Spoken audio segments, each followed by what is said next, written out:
আসসালামু আলাইকুম রহমতুল্লাহ। প্রিয় দর্শক, কেমন আছেন? আশা করি ভালো আছেন। প্রিয় দর্শক, সম্মিলিত ইসলামী ব্যাংক নামে ব্যাংক বাঁচলেও পথেই বসলো বিনিয়োগকারীরা। চলুন বিস্তারিত জেনে নিই।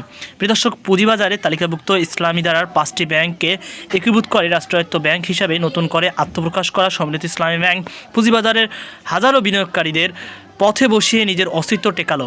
এই 5টি ব্যাংকের শেয়ার স্পন্সরদের অংশ বাদ দিলে প্রাতিষ্ঠানিক ও সাধারণ শেয়ার হোল্ডারদেরকে হাতে থাকা শেয়ারের অভিহিত মূল্য দাঁড়াচ্ছে 4,400 কোটি টাকা, যা সরকারের জন্য খুব বড় টাকা বলা যায় না। অথচ কেন্দ্রীয় ব্যাংকের এক সিদ্ধান্তে শূন্য হয়ে গেলেও হাজার হাজার কোটি টাকার উপরে মূলধন সমৃদ্ধ পাঁচটি ইসলামী ব্যাংক সরকারের অনুমোদন নিয়ে কার্যক্রম পরিচালনা করা এসব ব্যাংক সব আইন মেনে পুঁজিবাজারে তালিকাভুক্ত হওয়ার পর, যেখানে এসব ব্যাংকের হাজার হাজার আমানতকারীরা কোম্পানির শেয়ার বিনিয়োগ করা অগণিত বিনিয়োগকারী যেন বাংলাদেশে ব্যাংকের একটি সিদ্ধান্ত নিজেদের সর্বস্ব হারিয়ে পথে বসে গেল।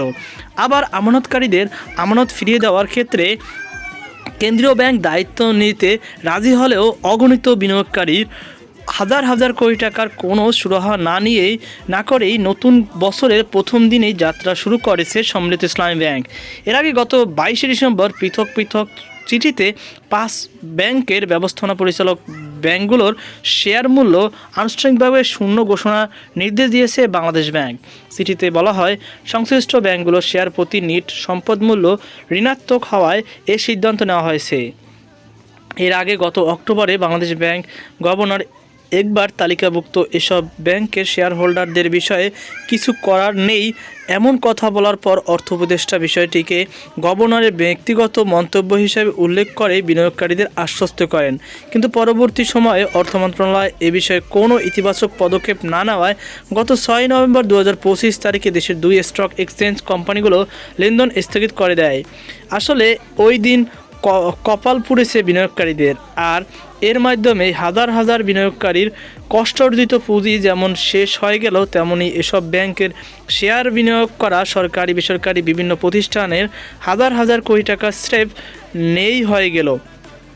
উল্লিখিত সাবেক 5টি bank expert import bank of Bangladesh, 5 secure Islami bank, global Islami bank, social Islami bank O bank union ব্যাংকের তথ্য বিশ্লেষণ করে দেখা যায় এসব ব্যাংকের প্রাতিষ্ঠানিক বিনিয়োগকারীদের শেয়ার ছিল অভিহিত মূল্য 2,184 কোটি টাকা, 4,40,840 টাকা। অপরদিকে সাধারণ বিনিয়োগকারীদের হাতে ব্যাংকগুলোর শেয়ার ছিল অভিহিত মূল্য 2,255 কোটি 60,06,000 টাকা। স্পন্সর বাদ দিয়ে এই উভয় ক্যাটাগরি বিনিয়োগকারীদের শেয়ারের অভিহিত মূল্য মোট দ্বারা 4,440 কোটি টাকার কম। তো প্রিয় দর্শক, এই ছিল আমাদের সর্বশেষ আপডেট। সকল ভালো থাকুন, সুস্থ থাকুন। আজকে পর্যন্তই। আল্লাহ হাফেজ।